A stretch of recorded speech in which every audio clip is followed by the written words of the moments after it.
అంటే ఒక్క మాట, ప్రపంచంలో పరిస్థితులు మారాల్సి వచ్చినప్పుడు ట్రంప్ ప్రకటనలు పాకిస్తాన్కి ఇండియాకి వార్ జరుగుతున్నప్పుడు నేను సీజ్ ఫైర్ గురించి నేను మాట్లాడాను, నేను చెప్పి చేయించాను. తర్వాత ఇదిగో మీరు వెళ్ళి రష్యా దగ్గర ఆయిల్ కొనండి అని చెప్పి నేను చెప్తే వెళ్ళారు.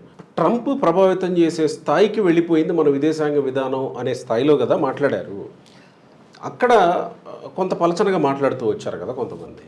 ట్రంప్ అనే వ్యక్తి ప్రపంచాన్ని అతలాకుతలం చేస్తున్నాడు. ఆ దేశానికి ఎంతో బలం ఉంది. అంత బలం ఉన్నా కూడా వేరే ప్రెసిడెంట్స్ ఎవరు కూడా అట్లా చేయాల.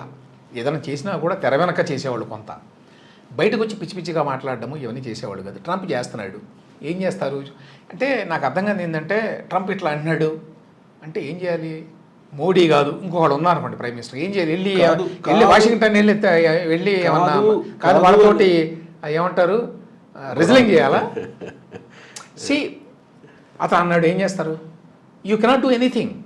కాదండి, అక్కడ వెళ్ళి హార్ముజ్లోనే ఎక్కడ బాంబులు వేస్తున్నాడు, ఏం చేస్తారు మీరు? హార్ముజ్లో ఇవన్నీ గందరగోళం చేస్తే మనకు కూడా ప్రభావం ఉంది, అందరికీ ప్రభావం ఉంది, ఆయిల్ రాదు. అయితే ఏం చేస్తున్నారు? ఎవరు ఏం చేయలేకపోతున్నారు కదా, ఎవరు ఏమీ చేయలేని పరిస్థితుల్లో ఉన్నారు కదా. మనం ఒక్కడమేనా ప్రపంచంలో ఉంది? ఇంకా చాలా దేశాలు పవర్ఫుల్ యూరోపియన్ కంట్రీస్ అన్నీ ఉన్నాయి. వాళ్ళు ఏం మాట్లాడలేకపోతున్నారు. వాళ్ళని బెదిరించాడు ఎన్నోసార్లు, మీరు ఆ నాటోలో డబ్బులు పెడతారా లేకపోతే మిమ్మల్ని వదిలేస్తాను, నేను మిమ్మల్ని అది చేస్తాను, మిమ్మల్ని ఇది చేస్తాను అని వాళ్ళకి బోల్డెన్ సార్లు క్లాస్ పీకాడు.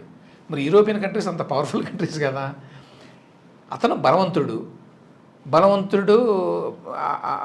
అనుకోకుండా ఒక పిచ్చివాడు ఆ స్థానంలో కూర్చున్నాడు. అమెరికా అనేది పెద్ద దేశం. అతను మాట్లాడుతున్నాడు, ఏం చేస్తారు? దానికి ఏం చేయలేరు.